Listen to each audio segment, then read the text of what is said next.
Hello, today is Wednesday, February the 8th, 2023, and I'm starting a new vlog. This is just going to be a couple of days in my life. This has been a super busy week at the beginning of the week. This week, Tuesday especially, I had things going on every hour, all day long, had to get up early, had to stay up late. It's just been one of those weeks. And sometimes you have a week like that and you look at it and you say to yourself, I did that, right? Then other times you look at it and you go, how did this all happen to me? I didn't even sign up for all of this. So mine has been one of those, I didn't even sign up for all of this weeks. But it's actually been good so far, although we're only on Wednesday and I feel like we're on Friday because I've been working twice as hard and twice as fast as normal. So tomorrow we have our benchmark testing. It's called a check-in, and all of us are going to be giving that in the morning for math. Even though we don't all teach math, everybody's going to drop what they're doing and give the math assessment. And then I have a really important interview, which I'm not going to share all the details of it right now, but if you've been following my channel for a while, you know that I have been working to get into an administrative type of role for a number of years now. And I went back to school and got my EDS in educational leadership and administration. And that was back in 2020 when I graduated. But COVID came and its effects on me were that I did not get to do my internship, which was supposed to be at the summer reading camp. So ever since then, I've been trying to figure out how I could continue to gain experience. My degree conferred before my internship was able to happen. So now in order to get it, I have to go back for a certificate program, which, it's not that much, but it's just the fact that I just went through all those hours. So if I can get it in life experience and then get a job, that would be preferable to going back and spending more money, but we'll see what the future holds for me. So I've actually applied for several different roles in the past and did not get those roles. And most recently I applied for a position within my own district, but they just announced that that position was filled by someone. So I'm applying, but I didn't intend to apply out of district. They suggested that I'd also try for the same role in a neighboring district. So without saying any more about that right now, that interview is coming up tomorrow, and it is at my lunch hour. So tonight I'm just going to do a few things and get myself in the right headspace for tomorrow. Make sure that my outfit is ready, make sure my computer's working right, and that I have all my notes prepared and I have gone over them several times so that I can be natural and relaxed tomorrow. And then I just need to get to bed early tonight. So yeah, that's what I'm up to today.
Good morning. Today is Friday, February the 10th, 2023.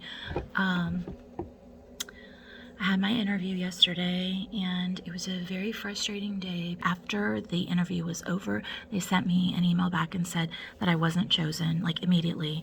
Wasn't expecting to hear back for a week or two. I've been turned down for 4 other positions now, and it's hard to get an immediate no.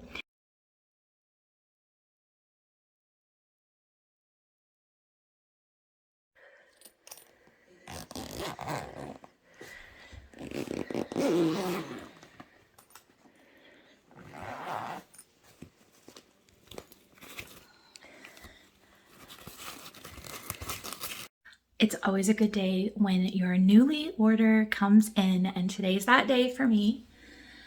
Both of these items are from Anthropology, and the pants are naive, and they're like the perfect stretchy, but at the same time they have room.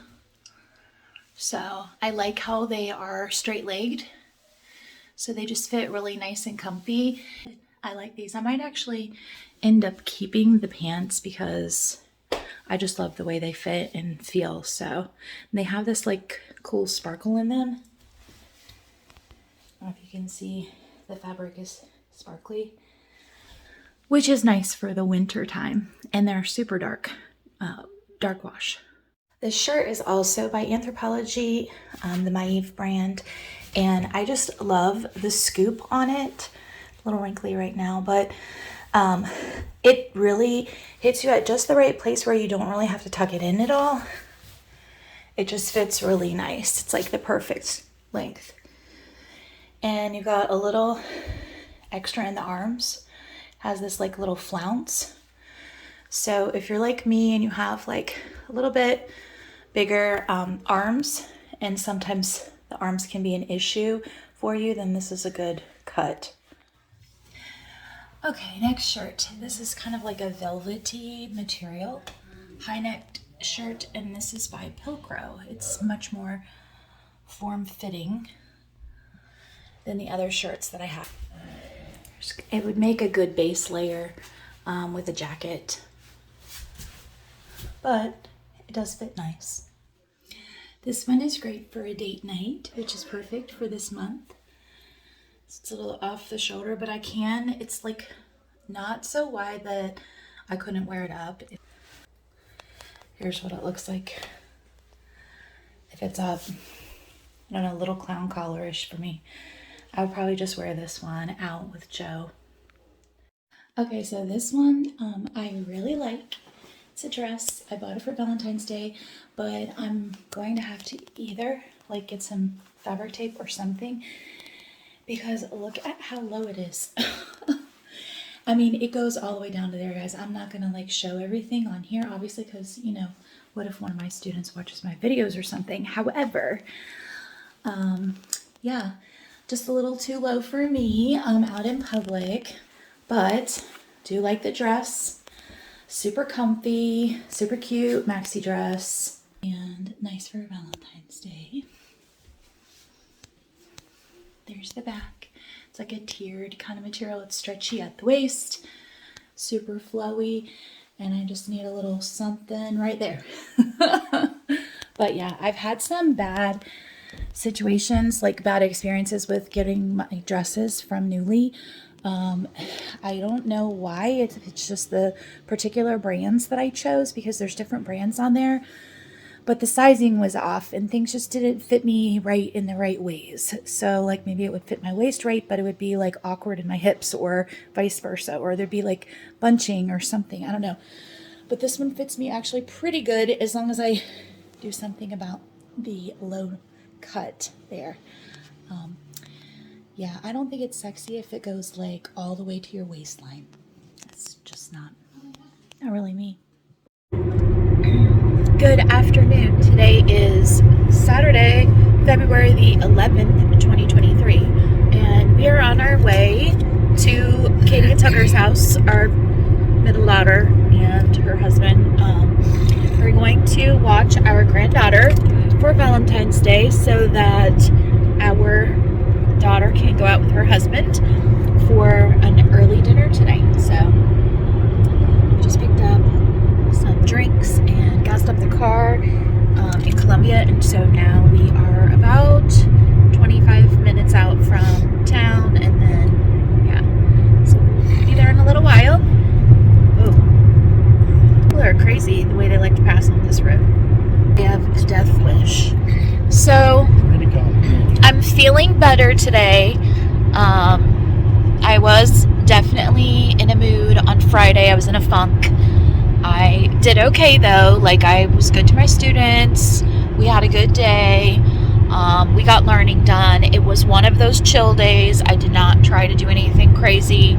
We took notes in 2 of my classes, and I direct taught. And my 8th grade class, I gave them a little brochure to do that was like a quick 1-pager for them to learn new info about the layers of the ocean. And then next week we're going to start their ocean project that they jigsaw, that I do every year, where they each group is like an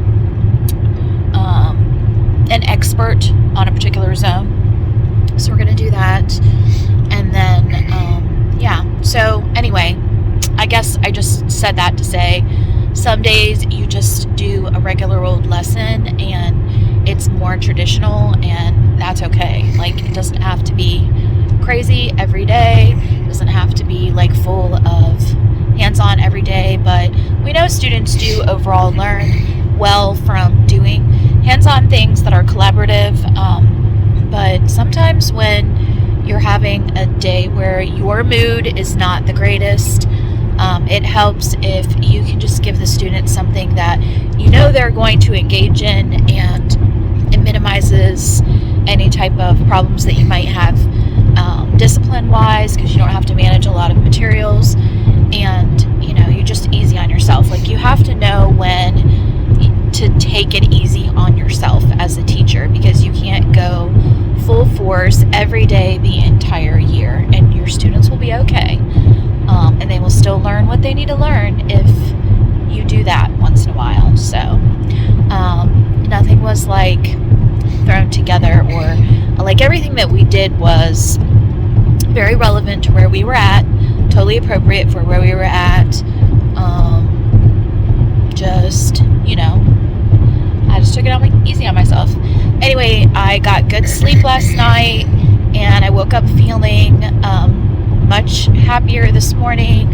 I put my goals in front of me, and I'm going to talk a little bit about my 2023 word of the year and my goals, because I haven't talked a lot about it. Like, the last 2 years when I did my one word, and I announced it in January and made a big deal about it, but this year I've just been kind of like quieter about it.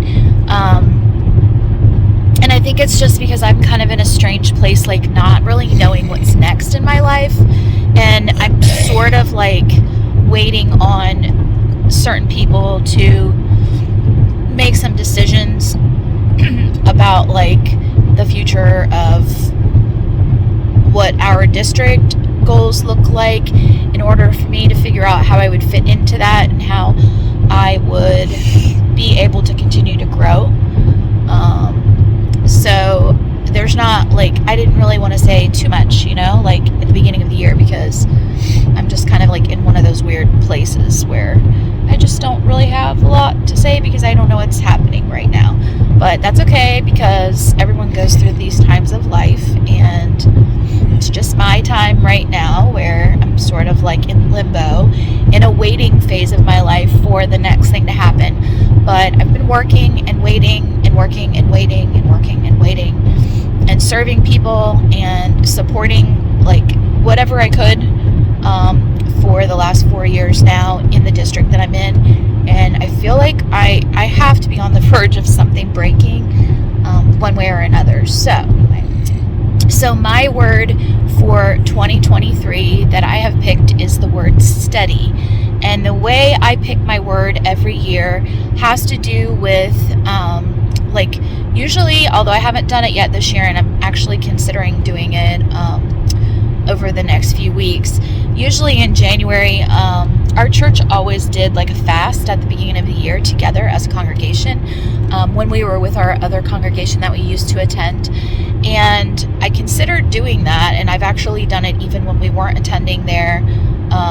But this year I haven't done it yet. So the purpose at the beginning of the year of a fast is to get out of your head and connect with your spiritual side. And for me as a Christian, that means hearing from God and not overthinking, but hearing what his plan is, not my own thought process of what's next. And last time I fasted, I guess that's part of it too. The last time I fasted was last year, like when we came back from Karis, to seek direction, and I felt like I got a really strong, clear answer, and then none of that happened afterwards, and so I was really just disappointed and disillusioned with the way that whole experience went, so I wasn't eager to fast again. I think I'm finally at that point where I'm just like, okay, it's time for my New Year fast. I don't fast like the whole entire day when I do it. I fast like from sunup to sundown, and I don't completely eliminate food. I allow myself like fruits, vegetables, like beans, and so that I still have some protein, and then obviously make sure I drink enough water and things like that, and I still drink coffee, and then I don't eat any meats during the day, or cheese or anything like that. So I wait until evening for any carbs. When I say carbs, I mean like breads, meats, cheeses, stuff like that, and any like sugar, like all of that stuff I don't eat during the daylight hours. So, and the whole reason, if you are not familiar with fasting as a spiritual practice, is that when you fast, then your body can focus on other things. So fasting is actually good for your mental health. Even if you're not like a Christian, like it's good for your body and it's good for your mental health, because it diverts blood and like resources in your body, and it calms your nervous system. It diverts your activities to other areas of your body. So when you fast, like if you're just a health person, not even a spiritual person, fasting actually can be a way that you can cause like healing to be sped up in your body. If you have something that needs to like recover, it can actually, if you fast long enough and you fast the correct way, it causes your body to eliminate and burn up things that are not right. So like if you have some sort of like growth in your body that is starting, fasting can be a way that you can cause your body to basically like eat those cells up and get rid of what's not supposed to be there. So it's very healthy if it's done correctly and you don't get dehydrated, and spiritually it's very healthy also. So anyway, normally the way that I pick my word is that I'll fast and I'll pray about my year, and then I will hear from God. This year I did feel like I felt like God was giving me the I don't want to say God was talking to me, because people don't understand that. Like they think that I heard this like loud voice like in the air, like like you and me talking. That's not what I mean. Like it's more of like a knowing, in a sense that it's an idea that comes to you that's not your own. That's the best way I can describe it. It's a knowing that it's like an inner voice that it doesn't sound like the way that your thought process normally works. So I felt that word study was coming to me, and like the idea of consistency. But the thing about the word that's really cool is that when you pick a word, it's like sometimes in the beginning you're just like, that kind of sounds like where I'm at and what I need, but you're not really sure how it's going to play out until the year goes on. So fasting is kind of a way to spend some time really reflecting on the word, get some vision for actionable steps that you can do in your life and things that you can tweak moving forward to make the next year like good. I definitely have thought about my vision for 2023 in these last few weeks. And it's funny because I made a vision board a few years ago, like an actual vision board. And then as soon as I made the vision board, that's when I lost my last job where I was an instructional coach. Things did not go well, like the few months after I made the vision board. And so then after that, I was like, I'm not making a vision board anymore.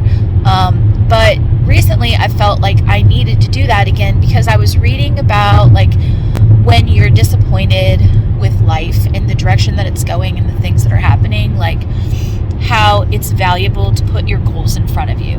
And that's what a vision board does. A vision board helps you visualize what you want life to look like, what kinds of things you need to be putting your time and energy into so that you can focus on your priorities and you can say no to things that don't go with that or that will not like support it.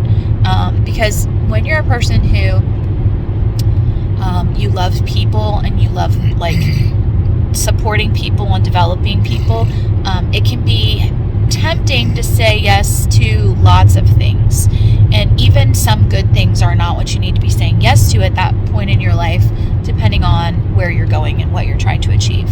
So a vision board is a good thing to look back at if you need to kind of reevaluate how you're spending your time, whether the things that you are doing are actually helping you move towards your goals or not. And it can help you when you're disappointed because you can look at those things and you can feel that you're making some progress even though you're not there yet. So I'm going to put my picture of my vision board up here. The funny thing that I noticed about my vision board was the last time I made a vision board, it was so much more complicated than it is now. Like we were doing church ministry and I had so many like dreams for the ministry, like things for our children's church and different things like that I was trying to get off the ground. And there were like a lot of complicated things involved in that vision board. But this time I really noticed that my interests and what I want has changed. I am no longer like dead set on it. I have to be a principal. Like now I'm just sort of like, I want to be using my creativity. I want to be supporting teachers and helping them with some of the things they're struggling with the way that education is today. And I am passionate about supporting literacy. So if I'm doing those things and I can see directly influencing those things, then another type of job that does those same things would be okay too. So I've actually thought about things like college professor for elementary education. I've thought about, several different roles. I thought about nonprofits,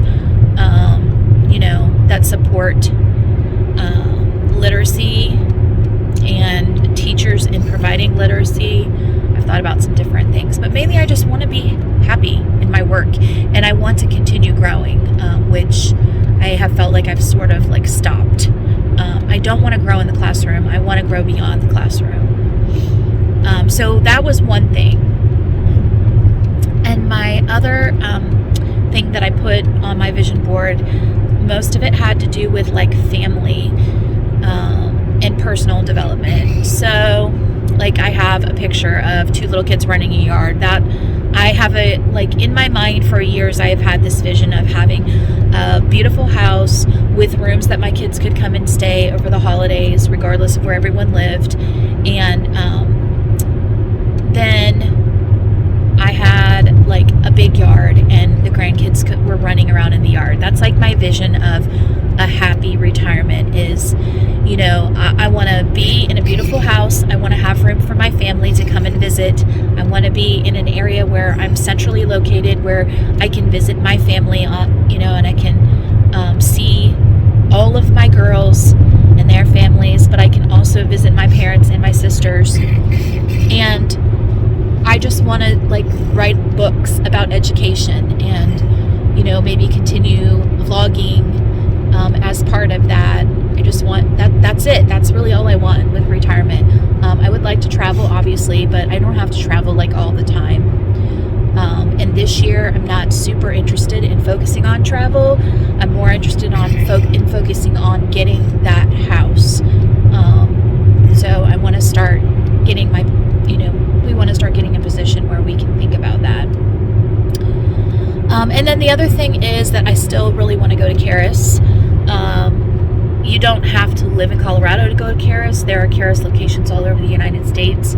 So I have considered as an alternative doing an online program, but I'm not ready to do that until I first finish my principal licensure, because regardless of whatever I do next, having that actually on my teaching certification is going to be helpful to my future, and I know I need to finish it because it was a big endeavor that I started, and I've put a lot of hours into it. Over 250 clinical hours of experience in the field experience part, and I just can't let that go after all that work. So those are the things that are on my vision board right now, and now I just have to be spending some time thinking and praying and reflecting on what are my best next steps to move closer towards those goals in 2023.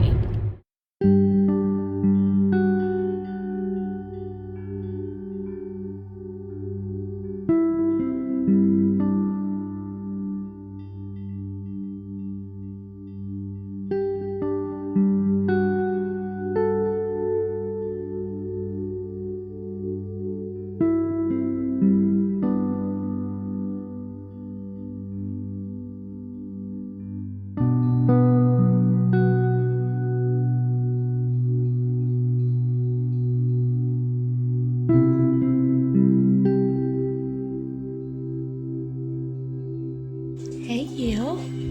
Hey little girl. Alba. Hi Alba. Hey. Hi. Here I am. Here I am. Here I am. Hey girl.